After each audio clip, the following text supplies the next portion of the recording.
The emergency council session began at sunset, with the chamber filling rapidly with representatives from every major clan and faction on the Volanthi. Homeworld Elder Cho Min-seo sat at the head of the curved table, her expression carefully neutral despite the chaos erupting around her.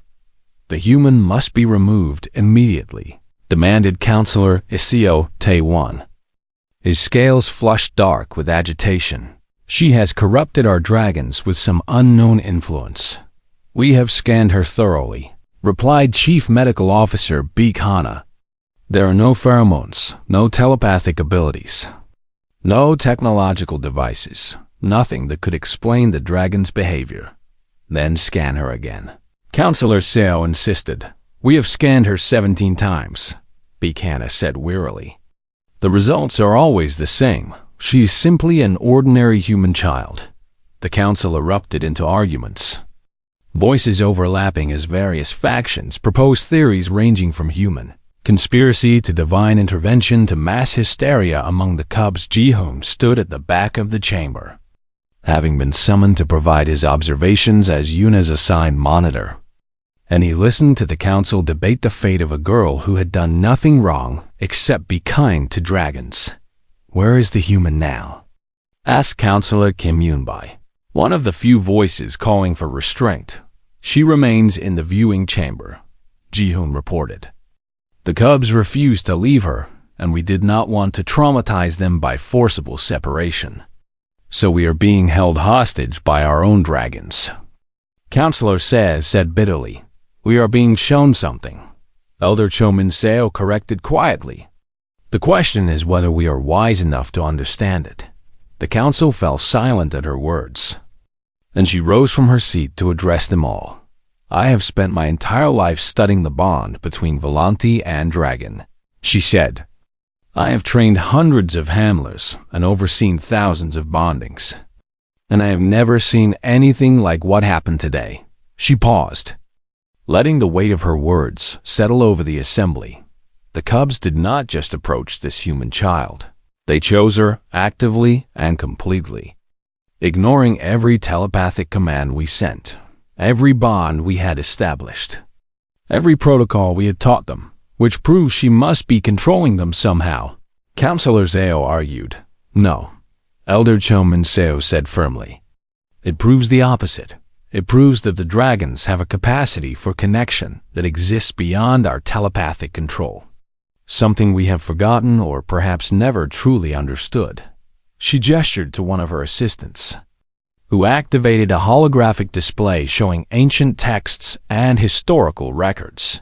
"I spent last night searching our oldest archives," the elder continued.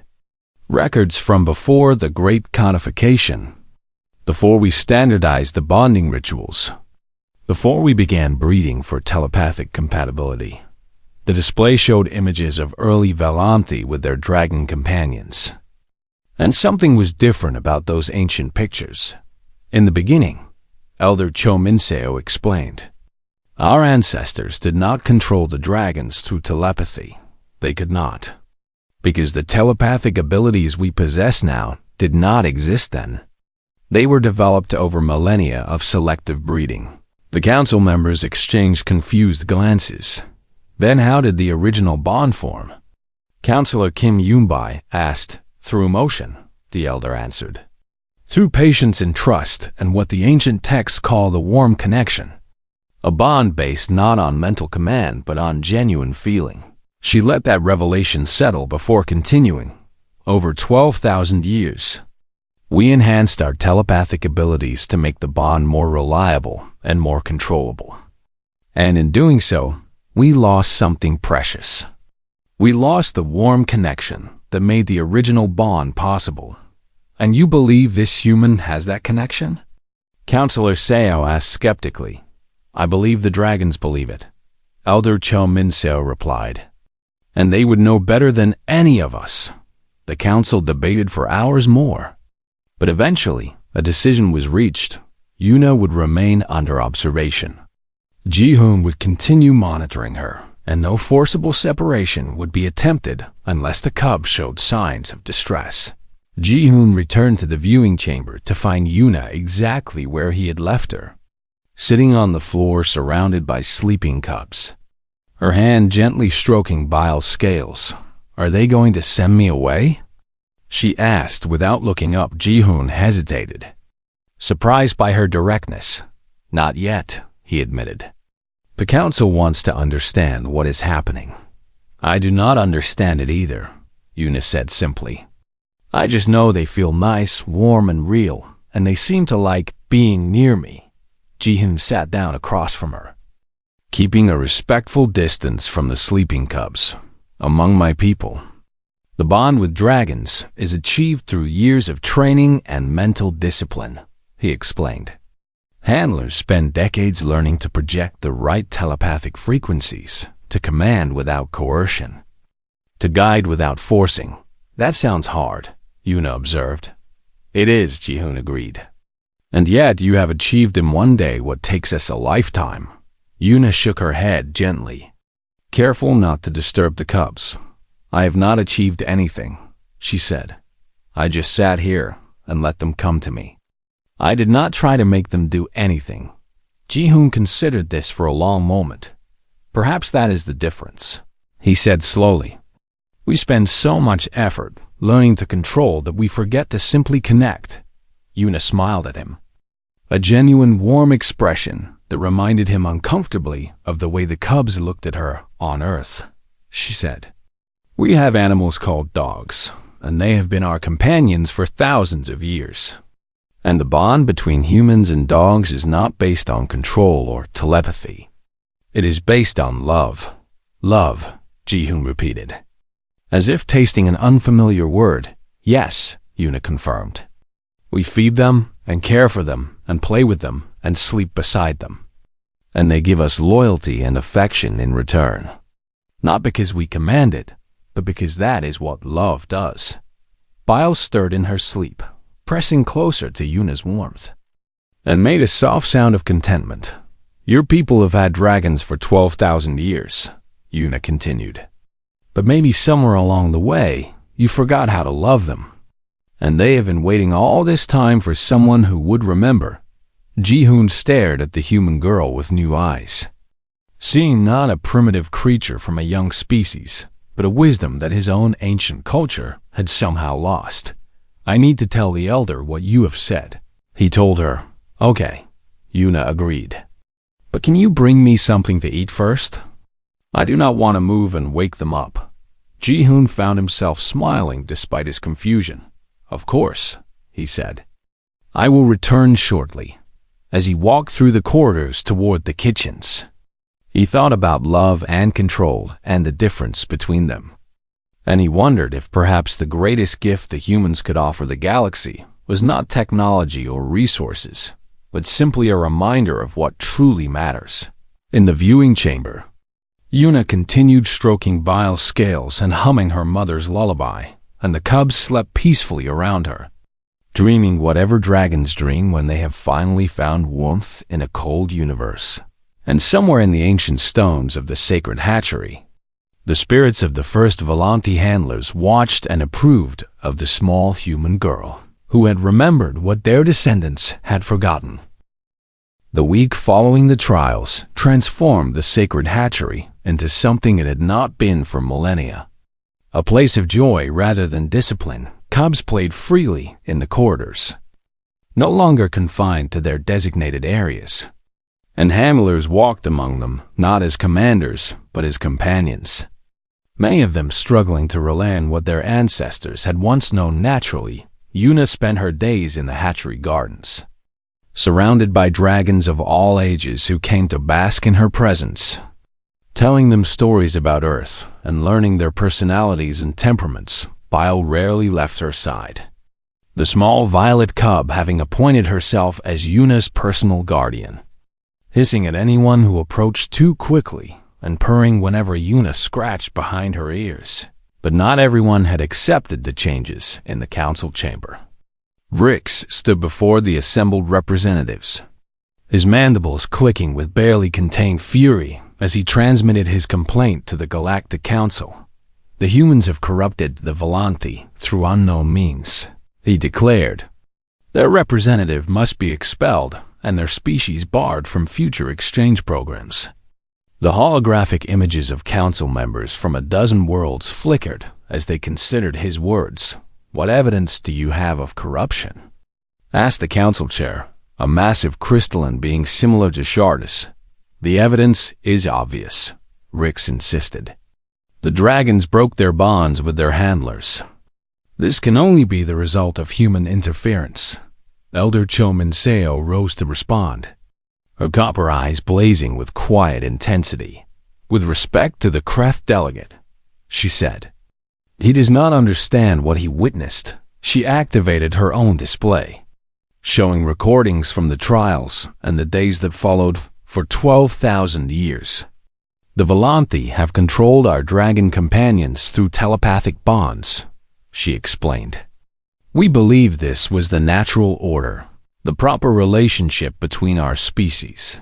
The recordings showed the cubs rushing to Yuna, the adult dragon pressing her snout to the human girl's hand, the spontaneous joy spreading through the hatchery. But we were wrong, Elder Chominseo continued. We had forgotten the original bond, the warm connection that existed before telepathy, before control. Before we remade ourselves in pursuit of efficiency. She turned to face the council directly. The human child did not corrupt our dragons. She reminded them of what they once had, what they had been waiting for across thousands of years, and in doing so, she has given us a gift beyond measure. The council members exchanged glances across light years of space. What gift? The chair asked. The gift of remembering, Elder Chominseo said. Remembering, the connection is not the same as control, that love cannot be commanded. That the strongest bonds are those freely chosen. Rix made a sound of disgust. Sentiment, he declared. The Kreth have no use for such weakness. Perhaps that is why your species has no companions. Elder Chominseo replied calmly. No partners, no bonds. Only servants and conquered subjects. The council chair raised a limb for silence. The Volanthi are satisfied with the human representative? She asked. More than satisfied, Elder Chominseo confirmed. We are grateful. The chair nodded slowly. Then this complaint is dismissed, she announced. The exchange program will continue as planned. Rix stormed out of the chamber, his clicking mandibles expressing fury that transcended language. But something unexpected happened next. Council transmission was broadcast across hundreds of worlds, as all official communications were. And beings of every species heard the Volanthi Elder speak of love and connection and the gift of remembering. Within days, messages began arriving at the sacred hatchery from planets Yuna had never heard of.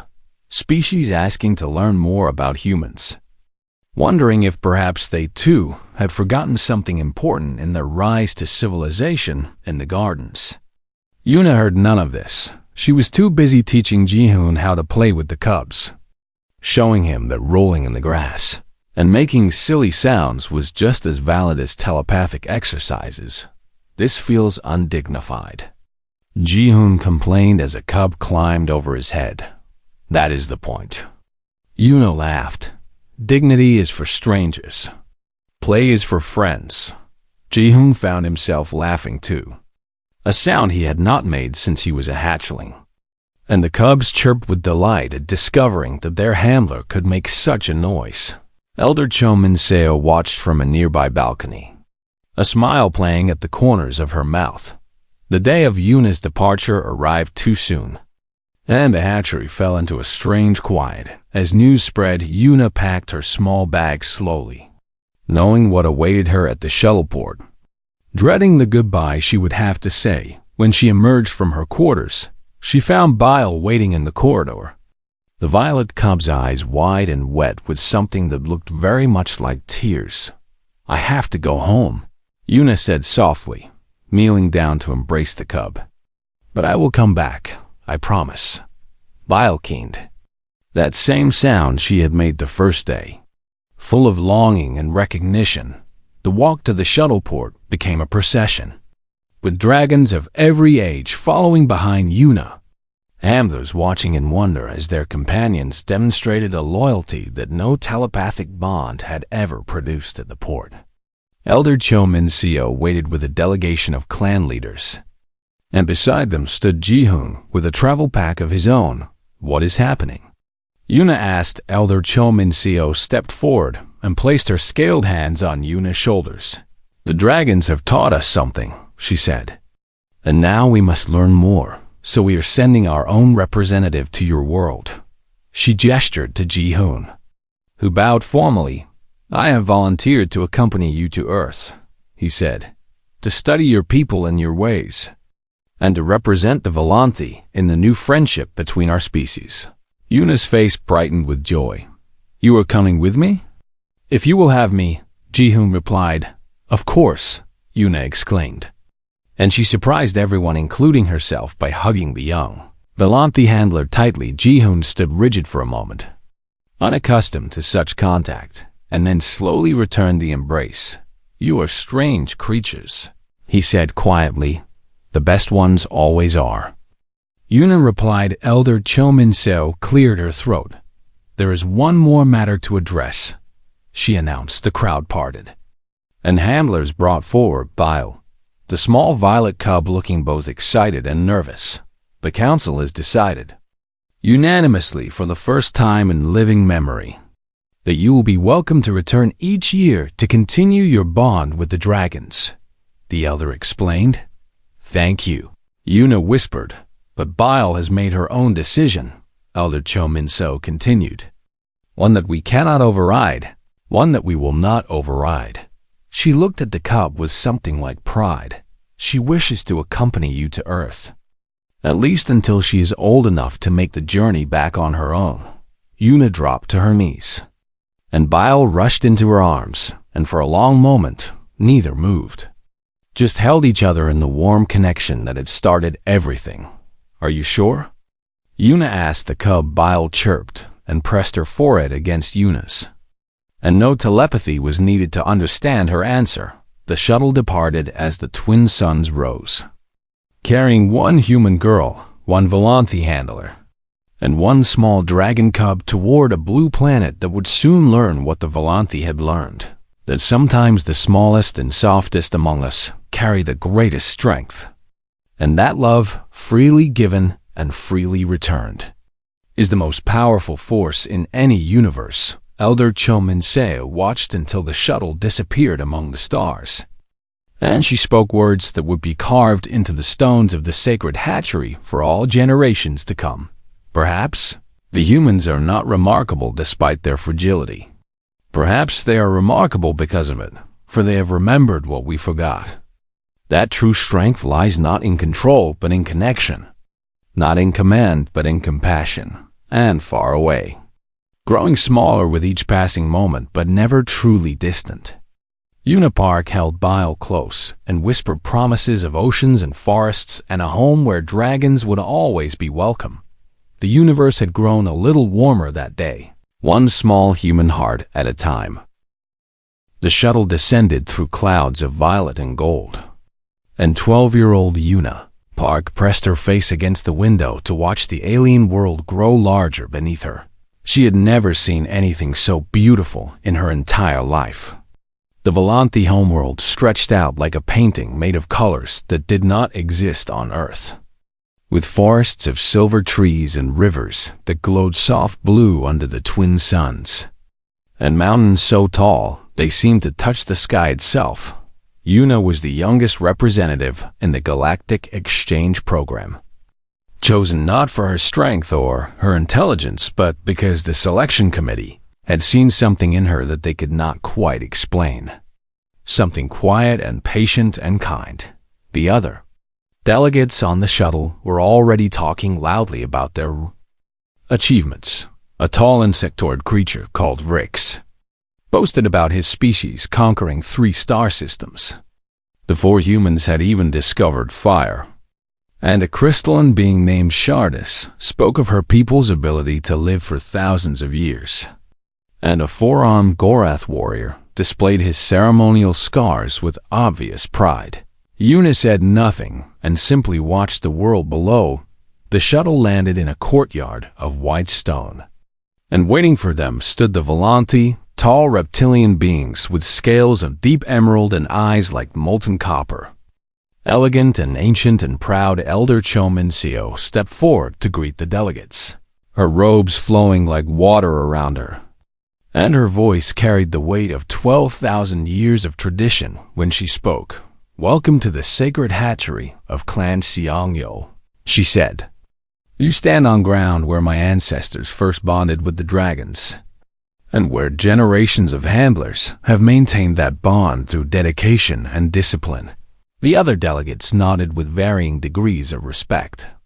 But Yuna noticed how the elder's eyes lingered on her with something between curiosity and concern. Humans were new to galactic society, barely 50 years since first contact, and most species still considered them unremarkable at best and primitive at worst. They had no telepathic abilities like the Volanthi, no natural armor like the Gorath, no extended lifespan like the crystalline Shardus, and no hive intelligence like the insectoid Kreth. They were soft and short-lived and fragile. And yet here stood this small human girl among the representatives of ancient civilizations.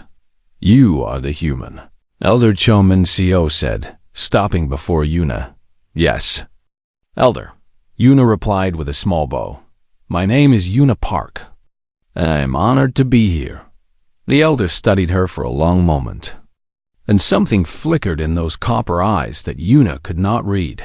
"You are very young," the elder observed. "I am." Yuna agreed simply. She did not try to justify her presence or boast about hidden abilities. And perhaps that was what made the elder's expression soften just slightly before she turned to address the group again. The delegates were led through corridors of carved stone, past murals depicting the history of the Volanthi and their dragon companions. And Yuna absorbed every detail with quiet fascination, while the others talked among themselves about trade agreements and political alliances. Young handler Ji-hoon walked beside the group, his scales a lighter shade of green than the elders, and he watched the human girl with undisguised curiosity. He had studied humans in preparation for this exchange, learning about their brief lives and their strange emotional nature. And he had expected someone loud and desperate to prove themselves. This quiet child confused him. The group emerged onto a balcony overlooking the hatchery, and even the boastful Vrix fell silent at the sight. Below them stretched an enormous chamber filled with soft sand and warm light. And moving through that space were creatures of pure wonder. Dragon cubs with scales that shifted between purple and silver, with wings still too small for flight, with eyes that held ancient intelligence. There were perhaps 30 cubs in the hatchery, ranging from newly hatched to nearly adolescent, and each one was attended by handlers who communicated with them through telepathic bonds developed over generations. The dragons of Volanthi are not pets, Elder Chomincio explained. They are partners, bonded to us through mental connection. And they have been our companions since before we reached the stars. Impressive, Vrix said with a clicking sound that passed for approval among his kind. My people once hunted similar creatures on our colony worlds. Several handlers below looked up sharply, and the dragon cubs nearest to the balcony hissed and backed away. You would be wise not to speak of hunting here, Ji-hoon said quietly. The dragons understand more than you might think. Vrix made a dismissive gesture, but said nothing more. Yuna leaned against the balcony railing, watching a small cub tumble over its siblings in play, and she smiled without realizing it. A warm and genuine expression that transformed her whole face. Ji-hoon noticed the cubs below growing restless, several of them turning their heads toward the balcony with sudden interest. But he dismissed it as coincidence. The cubs often became agitated around feeding time. Tomorrow you will be formally introduced to the dragons, Elder Chomincio announced. It is a great honor, rarely extended to outsiders, and I expect you all to behave with appropriate respect. The delegates murmured their agreement, and they were led away to their quarters for the night. Yuna lingered at the balcony for just a moment longer, looking down at the cubs who were now pressing toward the wall below her, their small heads tilted upward, their eyes fixed on something they seemed to recognize. "Human," Ji-hoon called. "You must come with the others." "Of course," Yuna said, and she gave the cubs one last smile before turning away in the hatchery below. The smallest cub, a female with scales of deep violet named Bile, made a sound that her handlers had never heard before. A soft keening note that spoke of longing and recognition and something very much like joy. The handlers exchanged confused glances. "What has gotten into her tonight?" One asked. "Perhaps she is unwell," another suggested. But Bile was not unwell, and deep in whatever passed for a dragon's soul, she knew that something wonderful had arrived on her world. Something warm and bright and real in a way that the cold telepathic bonds could never be. She could feel the human girl's presence like sunlight through clouds, and she wanted nothing more than to curl around that warmth and never let it go. The handlers eventually calmed the cubs with telepathic commands, forcing them to settle for the night, but Bile kept her eyes fixed on the balcony long after the human girl had gone tomorrow. She thought in whatever wordless way dragons think. Tomorrow she would meet the warm one, and nothing would keep them apart. In her quarters, high above the hatchery, Yuna Park sat by her window and looked out at the alien stars, thinking about the cubs she had seen and the way they had looked at her with such intensity. She did not know why they had reacted that way, and she did not claim any special gift or hidden power. She was just a girl from Earth who loved animals and believed that kindness mattered more than strength. But sometimes that is exactly what the universe needs most. The Grand Arena had not hosted a trial of bonding for an outsider in over 3,000 years, and the announcement that a human would face the ancient tests sent shockwaves through the Lanti society. Yuna stood at the arena entrance, looking out at the massive circular space filled with thousands of spectators, their scales glittering in every shade of green and gold and copper under the bright lights. "You do not have to do this," Ji-hoon said urgently, standing beside her in the preparation chamber. "The trials were designed for telepaths. You cannot possibly succeed.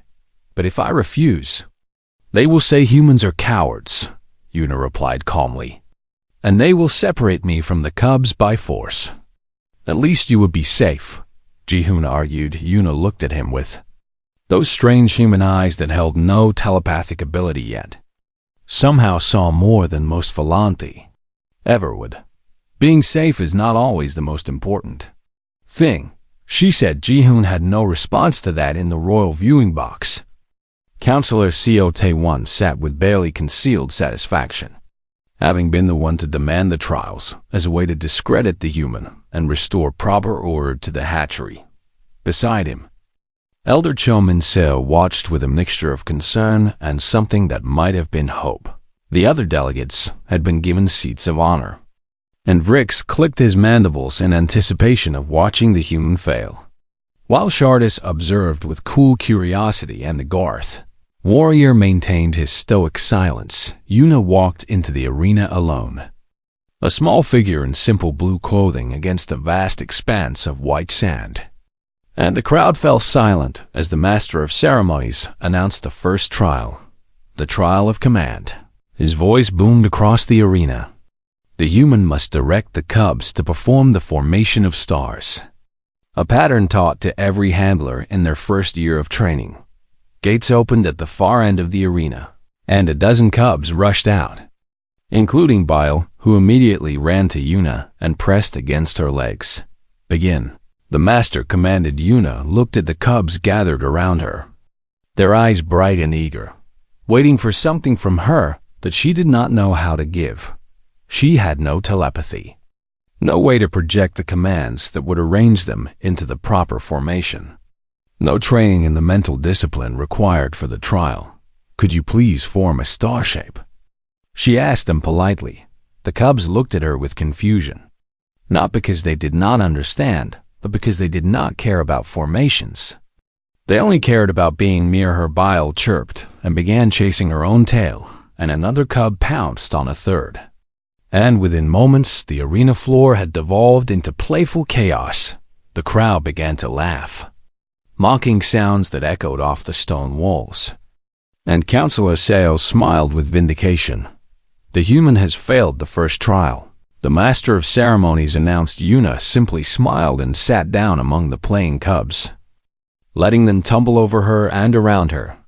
Not embarrassed by the laughter, but genuinely amused by their antics, Elder Cho Minseo leaned forward in her seat, studying the scene below with intense focus. "The trial of calm," the master announced. And the laughter in the crowd died away as handlers rushed forward to collect the cubs. A massive gate at the north end of the arena began to rise, and a sound emerged from behind it that made every Volante in attendance go still. The roar of an adult dragon. Angry and drugged and dangerous handlers fled to the edges of the arena as the beast emerged. A creature 4 times the size of the largest cub, her scales scarred from old battles, her eyes wild with chemical-induced rage. "This is murder!" Ji-hoon shouted from the sidelines. She cannot possibly calm a drugged adult. But Yuna was already walking toward the dragon. The crowd gasped and screamed for her to run, even those who had mocked her moments before, horrified by what they were witnessing. But Yuna continued forward with steady steps. The dragon saw her and roared again, the sound shaking the very stones of the arena. And she charged forward with teeth bared and claws. Extended. Yuna stopped walking and sat down. She simply sat on the white sand, crossed her legs, placed her hands on her knees, and waited. The dragon skidded to a halt barely 10 meters from the human girl. Confused by this creature that did not run and did not fight and did not seem afraid for a long moment, nothing moved. The dragon circled Yuna slowly, sniffing the air. Trying to understand this strange small being that showed no fear, Yuna began to hum the same lullaby she had sung to the cubs, her voice soft and warm in the silent arena. The dragon stopped circling. She tilted her massive head, listening to a sound unlike any she had heard in her long and difficult life. A sound that held no command and no threat, only gentleness, slowly, impossibly. The dragon lowered herself to the sand. Yuna stopped humming and looked into the creature's wild eyes. And she saw there not a beast, but a being in pain, frightened and angry and so very alone. "It is okay," she said softly. "You are safe now. No one is going to hurt you." She reached out her hand, palm up, offering rather than demanding. The dragon stared at that small hand for what felt like eternity. And then she pressed her massive snout against it and made a sound that no Volante had ever heard an adult dragon make, a sound of surrender, of relief, of something very close to gratitude. She calmed a drugged adult. Elder Cho Minseo breathed. Without telepathy, without training, she calmed a drugged adult. The cubs broke free from their handlers and rushed across the arena, surrounding both Yuna and the adult dragon. Curling around them in a protective circle, Bile climbed onto the adult's back and chirped triumphantly, as if to say, "This is our human, and we will share her with you." The crowd sat in stunned silence, thousands of Volante witnessing something that should have been impossible. And slowly, starting from somewhere in the back, applause began. It spread like wildfire through the arena, spectators rising to their feet. Even those who had laughed at Yuna, now acknowledging what they had seen with their own eyes. Counselor Seo sat rigid in his seat, his scales pale with shock. Unable to process the failure of his plan, Elder Cho Minseo rose and raised her arms for silence. "By the ancient laws of the trial," she announced, her voice ringing clear across the arena. "Laws that predate the telepathic requirements. Laws that judge bonding by result rather than method. I declare this trial valid." The crowd erupted in cheers. Ji-hoon ran onto the arena floor, tears streaming down his scaled face, and he stopped a few meters from Yuna, not wanting to disturb the dragons surrounding her. How? He asked simply. Yuna smiled at him, her hand still resting on the adult dragon's snout. She was scared, Yuna explained. And when you are scared, you do not need someone to command you. You need someone to sit with you and tell you everything will be all right. Ji-hoon looked at the human girl, and at the dragons who had chosen her, and at the thousands of his people, finally beginning to understand what they have lost. You are remarkable, he said. No, Yuna replied gently. I am just human, and this is what humans do. We sit with the scared ones, and we stay until they feel safe. The twin suns began to set over the grand arena, painting the sky in shades of violet and gold, and somewhere in that light, an ancient bond was being remembered, not the bond of control that the Volanthi had perfected over millennia, but the original bond. The warm connection of creatures who chose each other not because they had to, but because they wanted to. And at the center of it all sat a small human girl, surrounded by dragons, teaching an ancient civilization how to love again. The morning of the formal introduction arrived with the twin suns casting long shadows across the white stone courtyard. And Yuna woke early with a feeling of anticipation she could not explain. She dressed carefully in the simple clothes she had brought from Earth. Nothing fancy or impressive. Just comfortable fabric in soft blue that reminded her of the sky back home. The other delegates had spent hours choosing elaborate outfits meant to display their wealth and status. But Yuna had never cared much for such things. She walked to the viewing chamber alongside the other representatives, listening to Vrix brag about his hunting trophies, and Charis describe the crystal palaces of her homeworld. And she thought about the dragon cubs waiting below. The viewing chamber was a large circular room with transparent walls that looked down into the hatchery. And Elder Cho Min-seo stood at the center with a dozen handlers arranged behind her. Today you will be presented to the dragons, the elder announced. This ceremony has remained unchanged for 8,000 years, and it is a privilege beyond measure. The delegates nodded with varying degrees of sincerity. Each of you will approach the viewing barrier in turn, Elder Cho Min-seo continued. The cubs will observe you, and their reactions will tell us much about your character and intentions. Ji-hoon stood near the back of the handler group, watching the human girl with continued curiosity, wondering why she seemed so calm when even the proud Gorath warrior showed signs of nervousness.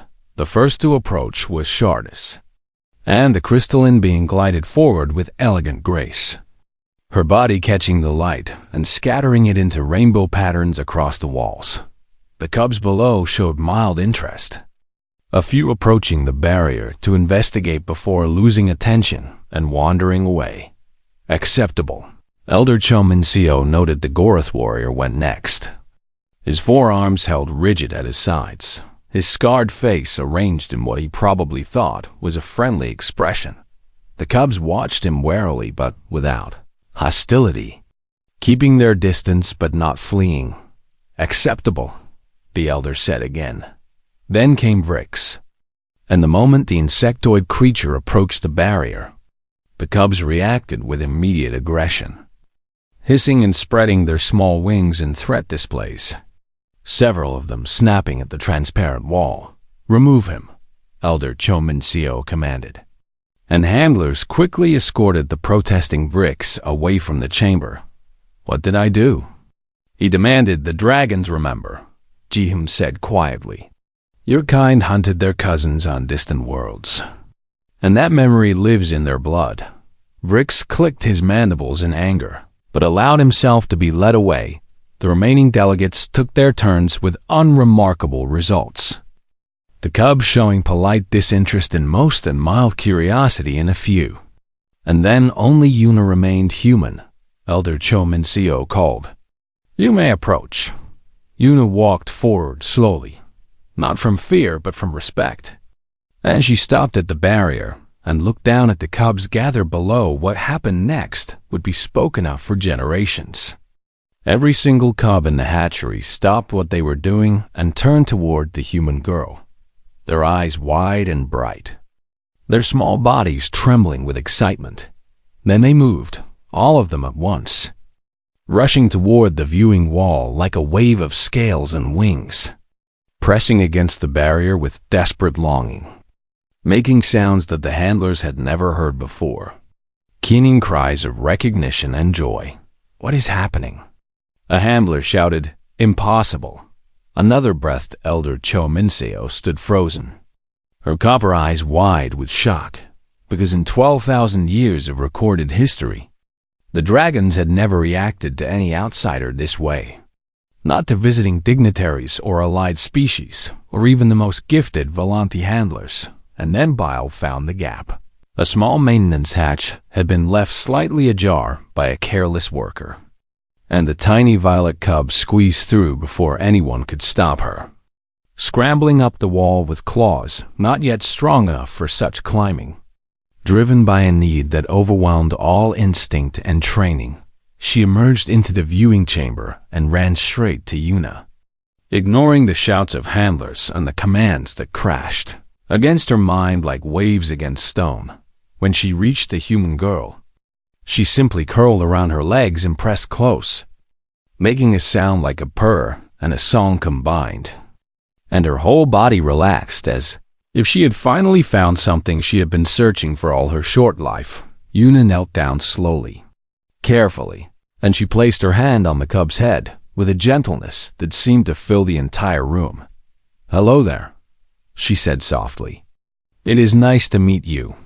Guards rushed forward with restraint poles, but Elder Cho Minseo raised her hand to stop them. "Wait," she commanded. More cubs were finding their way through gaps and vents and openings that should have been sealed, one after another entering the chamber and making their way to the human girl. Curling around her, pressing against her, covering her in a blanket of scales and warmth, Yuna began to hum. A simple melody from Earth, a lullaby her mother had sung to her when she was small. And the cubs responded by settling down completely, their earlier excitement transforming into peaceful contentment. Ji-hoon watched with his mouth hanging open, all his training and education failing to explain what he was seeing. The telepathic commands that should have controlled the cubs were being completely ignored. Not resisted or blocked, but simply rendered meaningless by something stronger. "Elder," a senior handler said urgently, "we must separate them before the cubs become too attached. Can you not see?" Elder Cho Minseo replied, her voice barely above a whisper. "They are already attached, more deeply than any bond we have created in 1,000 years. Yuna sat on the floor now, surrounded by dragon cubs of every size and color, and she was telling them about Earth, about the blue oceans and the green forests and the animals she had loved, speaking in her simple way as if they could understand every word, and perhaps they could. Not the words themselves, but the feeling behind them. The warmth and openness and genuine affection that flowed from this small human girl like heat from a star. "What do we do?" Ji-hoon asked. Elder Cho Minseo watched the scene before her. This human child covered in dragon cubs who had abandoned 12,000 years of tradition to be near her. And she felt something she had not experienced in a very long time. She felt uncertain. For now, the elder finally said, "We do nothing, and we watch. And we try to understand what the dragons see in her that we cannot." The other delegates were brought back to witness the scene, and their reactions ranged from jealousy to fear to outright disbelief. Rix demanded to know what trick the humans were playing, and Shardis wondered aloud if the girl was some kind of telepath in disguise. And the Gorath warrior simply stared in silence at something his warrior culture had no framework to understand. But Yuna paid no attention to any of them. She was too busy naming the cubs, giving each one a designation based on their personality or appearance, calling one sunshine and another cloud and a third little star. Simple names that meant nothing in galactic politics, but everything to a child who loved animals with her whole heart and bile. the first to break protocol, the bravest of all the cubs, stayed closest to Yuna's heart, pressed against her chest and rumbling with contentment. "I will call you Bile," Yuna said. Though she did not know the word already belonged to the cub in the Volanthi tongue. It means star in Korean. "Because you shine so bright." The cub lifted her head and looked into the human girl's eyes. And something passed between them that no telepath could intercept and no handler could command. It was simply love, pure and unconditional. The kind that transcends species and language and all the barriers that supposedly separate thinking beings. And the Volanthi, for all their ancient wisdom, could only watch in wonder.